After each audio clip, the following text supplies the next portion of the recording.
Sud Radio Parlons Vrai chez Bourdin, 10h30, 12h30, Jean-Jacques Bourdin. Il est 12h14, revenons sur la guerre entre l'Ukraine et la Russie, le 24 février 2022. À 3h48, je le disais tout à l'heure, la Russie envahissait l'Ukraine. Nous nous sommes réveillés tôt et nous ne nous sommes pas endormis depuis. Le 24 février 2022 a commencé le jour le plus long de notre vie, disait hier Volodymyr Zelensky. En direct de Kiev, Lucas Aubin avec nous, directeur de recherche à l'Institut de Relations internationales et stratégiques, l'IRIS, auteur de Géopolitique de la Russie aux éditions de la Découverte 2022. C'était en 2022. Lucas Aubin, bonjour. Bonjour. Un jour symbolique, ce 24 février 2023. Comment est-il vécu à Kiev ? Alors, il y a deux sentiments qui dominent à Kiev aujourd'hui et qui dominaient aussi hier. C'est que, d'une part, il y a la peur qui est toujours très présente. Il y a cette idée que Vladimir Poutine peut attaquer encore et massacrer finalement beaucoup de civils. Donc, hier, par exemple, les gens étaient très calmes, très silencieux, et aujourd'hui, c'est toujours le cas. Donc ça, c'est le premier sentiment. Et le deuxième sentiment, c'est le fait que les gens sont intimement persuadés qu'ils sont dans une guerre juste, c'est-à-dire qu'ils sont du bon côté de l'histoire, entre guillemets, que leur combat est juste et qu'ils vont l'emporter. Aujourd'hui, je n'ai pas entendu une seule personne me dire que l'Ukraine pourrait perdre cette guerre. Est-ce que les Ukrainiens que vous avez rencontrés, que vous avez croisés, avec lesquels vous avez discuté, émettent la moindre objection sur la politique conduite par Zelensky? Il y a eu, on le sait, beaucoup d'opposants à Zelensky avant le déclenchement de la guerre. Est-ce qu'aujourd'hui, toute la population ukrainienne fait bloc derrière Zelensky ? Alors, toute la population ukrainienne, évidemment, c'est difficile de lire, oui, mais la majorité. Je n'ai pas conduit une étude statistique, néanmoins, tous les gens, effectivement, que j'ai rencontrés de la société civile m'ont dit que Volodymyr Zelensky était un homme héroïque, brave, qu'il avait été à la hauteur de la situation et qu'il le soutenait encore aujourd'hui, effectivement. Je n'ai entendu aucune objection à son sujet. Véritablement, il y a un fort consensus, en tout cas de la part de la société civile en Ukraine, derrière Volodymyr Zelensky. Il a encore cette espèce d'auréole, effectivement, très positive. Est-ce que des Ukrainiens que vous avez rencontrés se posent des questions sur l'engagement occidental auprès de l'Ukraine ? Oui, alors il y a deux éléments, deux types d'engagement. D'une part, il y a l'engagement humanitaire et d'autre part, il y a l'engagement militaire. Concernant l'engagement humanitaire, ce que les gens disent, c'est que pour le moment, l'aide est suffisante, néanmoins, elle est désorganisée et qu'il faudrait être plus efficace, étant donné qu'il y a des organisations humanitaires qui viennent d'un peu partout du monde occidental. Le problème, c'est que chacun a sa façon de fonctionner. Et la plupart des Ukrainiens disent qu'il faudrait se conventionner, disons, à l'organisation à l'ukrainienne, entre guillemets. Et ensuite, concernant l'aspect militaire et les dons militaires, là, effectivement, les Ukrainiens disent qu'il faudrait que ça aille plus vite. Il y a cette idée qu'on est dans l'urgence et que, bien sûr, pour eux, c'est positif que ces armes arrivent, notamment, on pense aux tanks qui ne vont pas tarder à arriver.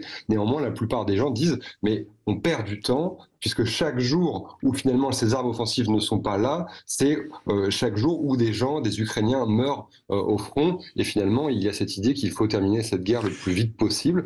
Par exemple, on me disait justement hier qu'il y a pas plus tard que 6 mois, l'idée d'envoyer des tanks était impensable. Aujourd'hui, elle est devenue pensable. Alors pourquoi ça n'était pas le cas il y a 6 mois? Pourquoi on n'a pas pu gagner du temps sur ces 6 mois? Oui, on aurait dû envoyer plus d'armes. L'Occident, c'est ce que pensent les Ukrainiens, aurait dû envoyer plus d'armes il y a plusieurs mois, ce qui aurait peut-être permis de raccourcir cette guerre. Lucas Aubin, est-ce que les Ukrainiens se contenteraient de retrouver les frontières d'avant, ou est-ce qu'il y a une volonté d'expansionnisme de la part des Ukrainiens ?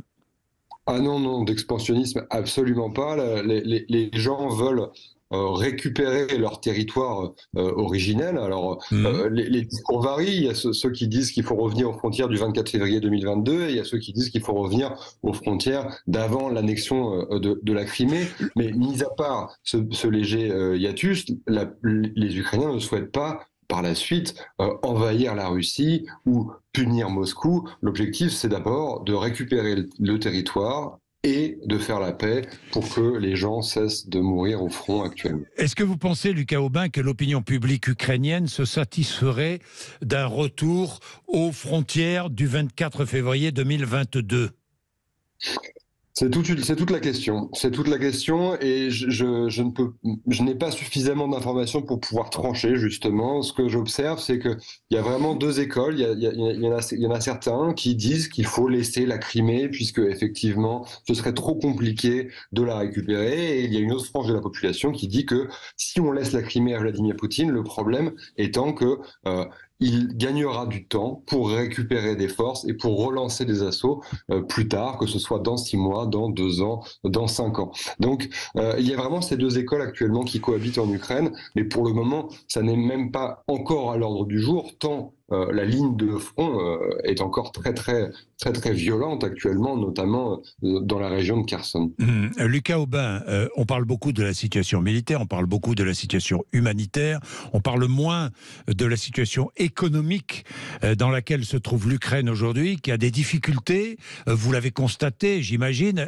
D'abord, est-ce qu'on le constate au quotidien ? Oui, complètement. On le constate au quotidien et pour ne rien vous cacher, depuis ce matin, au réveil, il n'y a plus d'eau dans le quartier dans lequel je suis. Tout simplement, il n'y a plus d'eau du tout. Les robinets sont vides. Hier, il y avait eu quelques coupures d'électricité et de manière générale, on a à peu près 2 ou 3 alertes par jour qui demandent à la population finalement d'aller s'abriter, que ce soit dans les caves ou dans les métros. Donc ça, c'est quelque chose d'assez concret que tous les Ukrainiens vivent depuis maintenant 1 an, effectivement. Après, concernant la situation économique, effectivement, elle est très délicate. Il faut imaginer que quand vous allez dans un magasin aujourd'hui, que ce soit à Kiev ou ailleurs, vous avez énormément de pénuries, énormément de matières premières, de nourriture qui manque, énormément de produits qui ne sont pas présents. On est dans une économie de guerre. Les gens parfois ont faim, les gens parfois ont froid. La vie ici est dure. C'est une réalité. C'est vrai qu'on a du mal à le percevoir depuis la France, depuis l'extérieur. Personnellement, je traite de l'Ukraine et de la guerre entre l'Ukraine et la Russie depuis maintenant 1 an, mais j'avais moi-même eu des difficultés finalement à percevoir la réalité de la vie ukrainienne aujourd'hui. Oui, regardons cette réalité que vous décrivez, Lucas Aubin. Il y a côté russe une autre réalité qui commence à ressembler petit à petit à cette réalité ukrainienne. Je veux dire par là qu'en Russie aussi commence à manquer certains produits, même si la situation n'est pas la même évidemment à Moscou qu'à Kiev. Néanmoins cette réalité-là existe. Je parlais des conséquences économiques parce que l'Ukraine fait appel à la communauté internationale sur le terrain économique. L'Ukraine a besoin d'argent pour son budget, a besoin d'argent pour payer les salaires, a besoin d'argent pour faire vivre la nation, tout simplement, Lucas Aubin. Ah oui, complètement. La population ukrainienne est en difficulté. Il y a énormément de restaurants, de magasins qui ont fermé. On a eu un exode extrêmement important. Il faut bien imaginer qu'à peu près 8 millions d'Ukrainiens et d'Ukrainiennes sont partis du pays depuis le début du conflit et sont restés pour le moment à l'étranger. Vous imaginez la difficulté quand un pays perd autant de main-d'œuvre. Ça signifie bien qu'il n'y a plus de travail pour le moment, que l'économie fonctionne grâce, entre guillemets, évidemment, à l'effort de guerre, mais même cela, ça ne suffit pas à faire vivre, notamment, je pense aux familles, aux femmes et aux enfants qui, en majorité, ne vont pas, évidemment au front. Et c'est une réalité à laquelle tous les Ukrainiens aujourd'hui sont confrontés, et forcément, tout ceci engendre énormément de... Évidemment.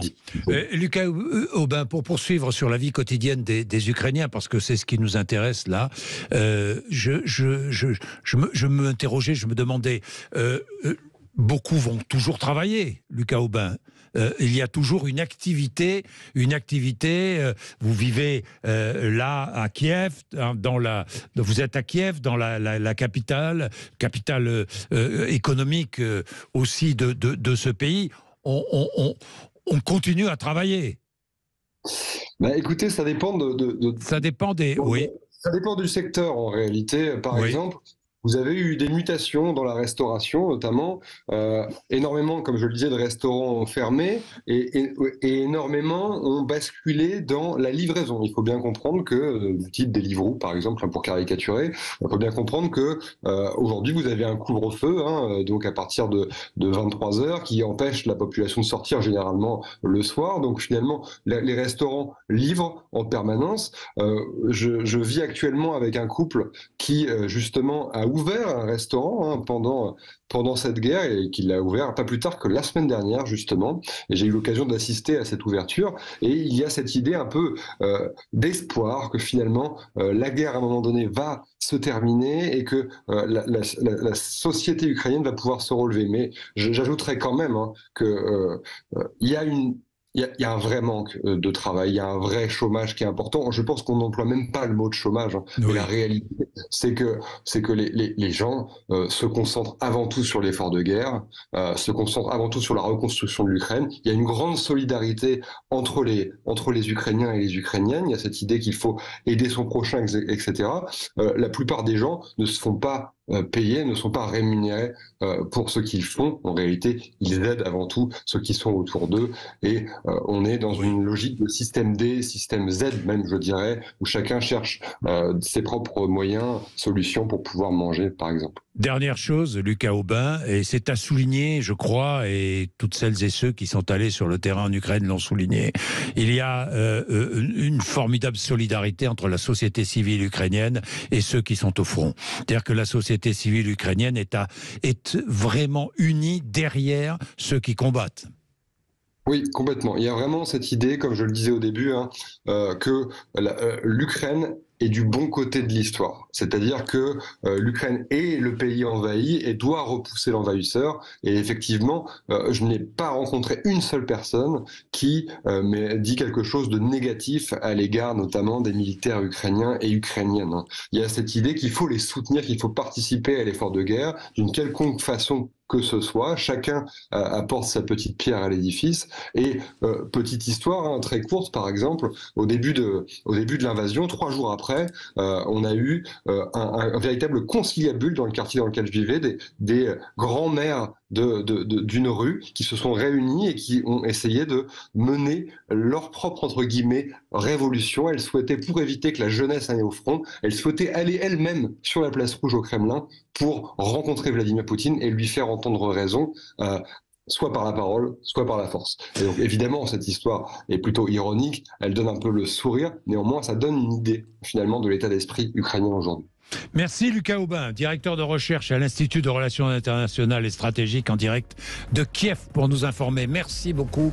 Il est 12h27. Vous êtes sur Sud Radio. Vous avez écouté beaucoup de choses. Je ne serai pas là la semaine prochaine, mais ça se passera très très bien et nous retrouverons le lundi d'après. Merci de nous avoir accompagnés. André Berkoff.